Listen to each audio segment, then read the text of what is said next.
তারপর যত মানুষ ময়দানে মাশারে হাসরের ময়দানে থাকবে সবাই হাঁটু গেড়ে বসে পড়বে, সবাই বলবে আল্লাহ আমাকে বাঁচান, ইয়া নাফসি ইয়া নাফসি ইয়া নাফসি।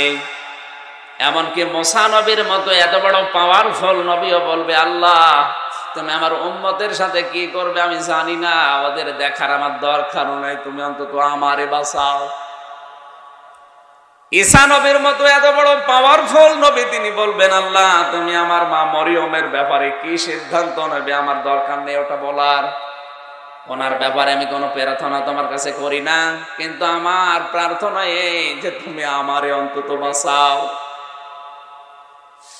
ইব্রাহিম নবী বলবেন আল্লাহ তুমি আমার পিতা আজরের ব্যাপারে কি মনস্থ করেছো আমি জানি না, যা ভালো লাগে ওর সাথে করো, আমার দেখার দরকার নেই, আমি তোমার কাছে বারবার বলছি আল্লাহ তুমি অন্তত আমারে বাঁচাও। প্রত্যেকে যখন আমার আওয়াজ দিচ্ছে হঠাৎ করে একটা আওয়াজ ভেসে আসবে রব্বি হাবলি ইয়া উম্মতি। তিনি আর বলবেন না আল্লাহ তুমি আমাকে বাঁচাও, তিনি বলবে আল্লাহ তুমি আমার উম্মতকে বাঁচাও। এজন্য মরণের পরে সব সম্পর্ক কাট হয়ে যায়। আর স্বপন ভাইয়ের সাথে আমার যে বন্ধুত্ব আছে, যে ভালোবাসা আছে, কতদিন থাকবে যতদিন জীবন আছে, জীবন শেষ ওনার সাথে আমার কোনো সম্পর্ক নেই, এমনকি ওনাকে আমি দেখলেও আগে দৌড় দেব যে কিছু চাইতে পারে। এই যে এটা আমার শালা বাবু, দুনিয়াতে ওর সাথে আমার সম্পর্ক আছে ওই পর্যন্ত জীবন আছে, জীবন বের হয়ে গেলে ওর সাথে আমার আর কোনো সম্পর্ক নেই। শুধু ওর সাথে না, আমার মা কিয়ামতের ময়দানে ওনার কাছে যদি বলি মা একটা নেকি দেন, আমি কিন্তু নাজাত পেয়ে যাব। মা আমার দিকে তাকিয়ে বলবে তুই কে, দুনিয়াতে আমার কোনো সন্তান ছিল না। এরপরেও যদি কাকতি মিনতি করে মায়ের পা ধরে কোনো সন্তান পড়ে থাকে, তাফসীর ফিসির আলিল কোরআন লিখেছে 500 বছর পর্যন্ত মায়ের পা ধরে অনেক সন্তান কাঁদবে। 500 বছর পার হওয়ার পরে ওর মুখের উপরে লাথি দিয়ে বলবে দুনিয়া আমার বিয়েই হয়নি, তোরে পাবো কোথায়। কোরআন জানিয়েছে ইয়াউমা ইয়াফিরুল মারউ মিন আখিহি ওয়া উম্মিহি ওয়া আবিহি ওয়া সাহিবাতিহি ওয়া বানিহি লিকুল্লি ইমরিইম মিনহুম ইয়াউমা ইযিন শাআনুন ইউগনি। সেদিন সর্বপ্রথম তোমার থেকে পালাবে তোমার ভাই, তোমার মা, তোমার বাবা, তোমার স্ত্রী, সন্তান, বন্ধু, দুনিয়ার নেতা নেত্রী যাই বলেন। এখানে 7 জনের সিরিয়াল আছে। কালীগঞ্জবাসী বিবেক খাটান, বুদ্ধি খাটান, মাথা ঠান্ডা করেন। কিয়ামতের ওই কঠিন ময়দানে শুধু একজনের সাথে আপনার সম্পর্ক রাখতে তিনি চাইবেন, তিনি হচ্ছেন আমাদের নবী। তাছাড়া অন্য কোন নবী, রসুল, ফেরেশতা, এমনকি নিজের ভাই, মা, বাবা, স্ত্রী, সন্তান, বন্ধু, এরা বলবে না আমি ওর কেউ না, ওরে চিনিও না। এতটুকু আল্লাহ শেষ করেননি।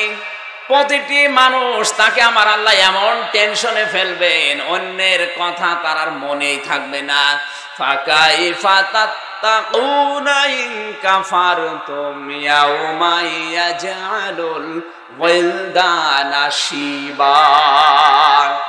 এমন ঝালঝালা অবস্থা আমি আল্লাহ পয়দা করব কিয়ামতের ময়দানে। এ কঠিন দৃশ্য দেখে যুবক মানুষ বৃদ্ধ হয়ে যাবে। গাজীপুরবাসী একটা যুবক মানুষ বুড়ো হয় কি দেখলে টের পাচ্ছেন আপনি? আজকের মাহফিলের সেক্রেটারি দাড়ি পেকে গেছে এমনি না, 60, 70, 80 বছর বয়সে দুনিয়ার বিভিন্ন কত কিছু পার করে এখন দাড়ি পেকে গেছে, আমার তো পাকে না। কি এমন একটা দৃশ্য আল্লাহ তৈরি করবে যে সেকেন্ডে আপনার দাড়ি পেকে সাদা হয়ে যাবে। আমি এখান থেকে তথ্যটা বলতে চাই, যাদের নাম বললাম এত বড় বড় আপনজন যদি কিয়ামতে বলে আমি ওরে চিনি না, আমি আবার বলছি মরণের সঙ্গে সঙ্গে পৃথিবীর সব সম্পর্ক কাট হয়ে যায়, ছিন্ন হয়ে যায়, কারো সাথে কোনো সম্পর্ক আর বাকি থাকে না। এমনকি আমার স্ত্রী তামান্না আমাকে বলবে মাওলানা আমি তোমারে চিনি না, আমি ওরে বলবো ম্যাডাম আমি তোমারে চিনি না। যাদের মাথায় মগজ আছে এবার তাদেরকে বলছে, এই যে এত আপনজন যারা পরিচয় দেয় না আরো দৌড় দেবে, তাও কেমন দৌড়? আল্লাহ বলেন দৌড়ের ধরন জানো? ইয়াউমা ইয়াফিরুল মারউ মিন আখি। ইয়াফিরু শব্দের শাব্দিক অর্থ হচ্ছে খেচ্ছে দৌড় দেওয়া। সাপ দেখলে, বাঘ দেখলে মানুষ যেভাবে দৌড়ায় ওইভাবে দৌড়াবে। আমি আবার বলছি, এত আপনজন দেখলে মানুষ যদি এইভাবে দৌড়ায়, আমার মনে হয় যাদের উপরে ভরসা করে আপনি আছেন, অনেকে আছে আমি 2 পীরের মুরিদ। আল্লাহর কসম কোরআন সামনে নিয়ে বলছি, অনেক পীর কিয়ামতে বলবে আল্লাহ আমি পীরই ছিলাম না। যেখানে মা পরিচয় দিচ্ছে না, যেখানে পীর সাহেব বলবে আল্লাহ ও ধান্দায় এসেছে, আমি পীর ছিলাম না, এমনি আমি সাধারণ মানুষ। আপনি ধান্দায় আছেন ওর, ও বলবে আমি পীর ছিলাম না, মুরিদ পাবো কোথায়? এরপরেও যদি কেউ না বোঝার ভান করে থাকেন, আমার মনে হয় আপনার বিবেকের উপরে কুকুরে পেশাব করিস। ও বলছে ঠিক। হঠাৎ আওয়াজ বেশি আসবে, তিনি কিন্তু বলবেন না আল্লাহ তুমি আমার উম্মতের ভেতরে রাবিয়া বসরিকে বাঁচাও, আমার উম্মতের ভেতরে আবু বকরকে বাঁচাও। আল্লাহর নবী বলবেন আল্লাহ তুমি আমার উম্মতকে আমার চাদরের ভেতরে, কোষের ভেতরে দিয়ে দাও। আমার ভাইরা, বিশ্ব নবীর আদেশ শোনার পরে মহান আল্লাহ ডাক দিয়ে বলবেন ওয়ালা সাউফা ইউতিকা রাব্বুকা ফাতারদা। হে নবী, আপনাকে আমি অতি শীঘ্রই এমন কিছু দেব যাতে আপনি আনন্দ খুশি না হয়ে পারবেন না। আল্লাহ যেন ওই খুশির ভেতরে, তার কোষের ভেতরে, চাদরের ভেতরে আমাদেরকেও দিয়ে দেন। জোরে বলেন আমিন। নবী কাদের?